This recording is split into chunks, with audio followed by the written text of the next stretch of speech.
Hello everyone, I'm Dionysios and we're here tonight with Orlando Wilson, and we're going to discuss one of the major issues when it comes to the close protection and people getting paid. What do you want to know? How is somebody getting paid in this industry?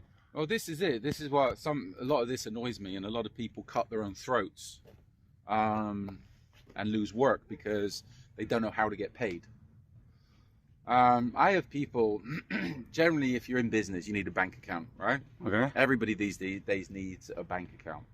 So the easiest way to pay people is to wire money to their accounts or send money to their accounts, etc. In some places in US, checks are still used. Do people use checks here? Rarely. And I don't know what's like in. I haven't heard anybody receiving a check for some time. Yeah, in US you can still pay people by check. But generally, or people that send checks, but generally the easiest way is for people to have money wired into their accounts or put into their accounts internationally. Now, I've had it with too many people where they complain that they're having money wired to them. And I've had people say, oh, can you pay us in cash, etc. You know what? I need invoices. And generally, all businesses need invoices. Why? Because you have to pay tax on any money that's coming in and out of your accounts.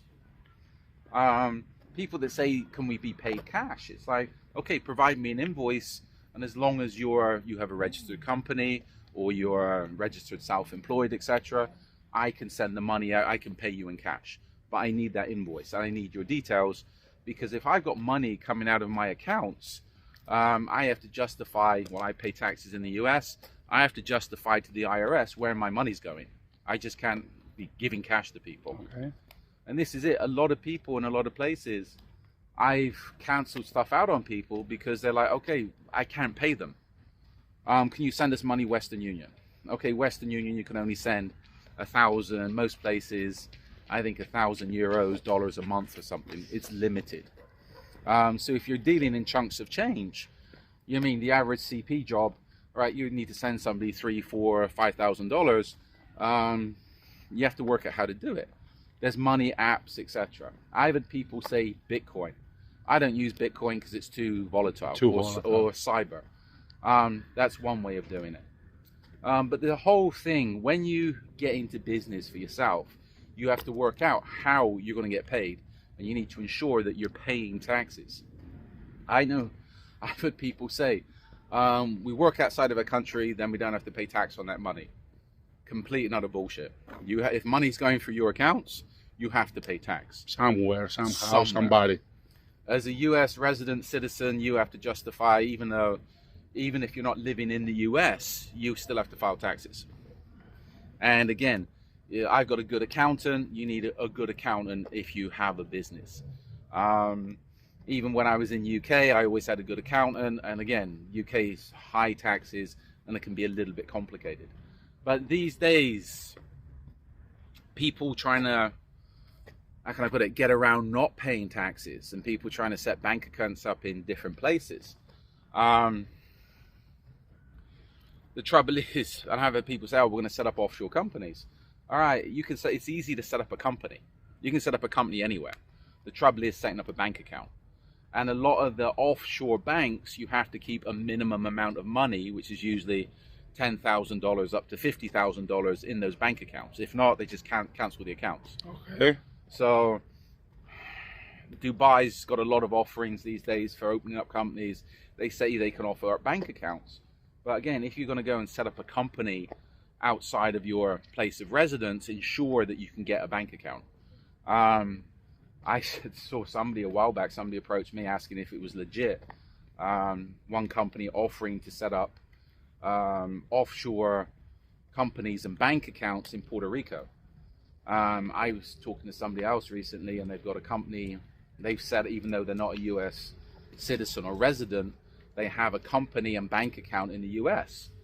And to me, that seems very strange because they don't have a social security number. They're using their tax number, their company tax number.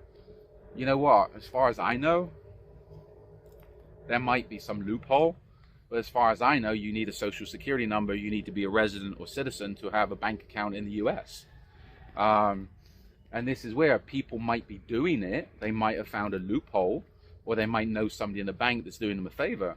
But the trouble is with all that type of thing, the IRS will find out, or Eventually. the officials will find out somebody's pulling the fast one, Or and somebody will snitch them. somebody will snitch them somewhere, and all of a sudden your money in your bank has been seized. Seized, yeah.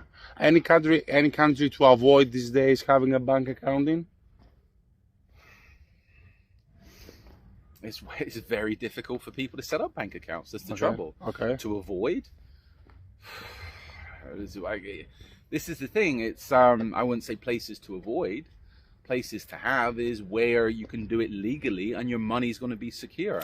But wherever you have money these days, you have to ensure it's taxable and it's secure. The other thing with this is even receiving money from certain countries can be problematic. If you have money, a large amount of money come in from certain countries or certain places, that money could be put on hold. Yes. You have to justify where that money came from. You have to provide invoices, maybe contracts. You have to provide details of where the money came from. And that's got stricter since all the BS in Ukraine, because everybody wants to make sure they're not taking Russian money. In certain countries, a lot of Russians have turned up and open up companies, but because the banks are on the SWIFT system, they can't open up bank accounts. Yeah, well, that's a mess. The latest trend I have heard of is Russians going in Kazakhstan because becoming Kazakhstan residents, and as Kazakhstan residents opening,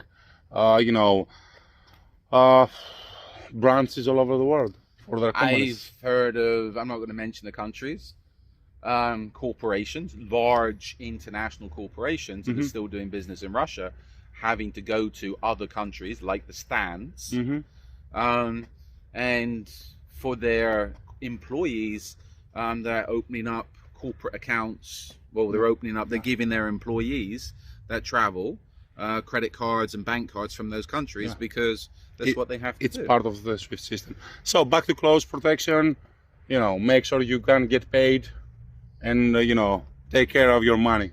Yeah, it's one thing. It's like you got to think about how you're going to accept money. PayPal works. In the US, Zelle. Make sure you got bank accounts. Make sure you know how to receive money. Because again, I've had it where I've wired money to people. They give me the wrong details. Okay, so I have to go and rewire the money, which costs me money, etc. Banking fees. I mean, some months my banking fees are horrendous. Yeah, because I have to send money here, do this, do that, do everything else. And transferring money around costs money. Changing money from different currencies costs money.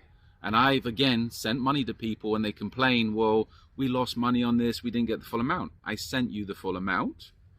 You didn't calculate how much it was going to cost you to receive the money, and also the exchange rate from, be it dollar to whatever currency I'm sending it to. So this is where you have to look at the finances, not just think, okay, send me some money. Yeah. And cash these days, cash is a pain because, again, you can't travel with it. Yes, you can travel with X amount of cash, I think up to 10,000 euros in Europe. Depending the country but again, and the regulations. It depends where you are, it depends if people want to be a pain. UAE last year, I think, changed the rules. Before you could go in with $27,000. I think now it's $16,000, and people will be clamping down more and more because everybody wants things to go digital. Well, the thing that we've used to know that cash is king is no longer relevant or becoming non-relevant. No, the thing is with cash, yes, cash is good, but again, you got to think about if you're traveling internationally with cash and you're stopped, if people don't like you, they can hold you, they can screw with you, etc. Even if you think, oh, I have under the limit, if people don't like you, they can cause you problems and you're going to end up losing that money, or that money can be held until you provide invoices, proof of where it came from, etc. If I'm ever traveling with cash these days, I've always got a note from the bank or a note that this is where it comes from, this is where it's going, etc., etc. You have to be very careful. The emphasis on you, it's your money, don't go losing it. And okay, back to what we were saying, make sure you can get paid, and when you get paid, you're going to end up keeping your money, not losing it. Okay, thank you very much for your insight, Andy. That's all for now. As Mr. Wilson always says, stay good, be safe, Be good, stay safe, and stay out of trouble. You see, he knows his lines. So follow us on social, and we will, be again with another interesting video. Bye.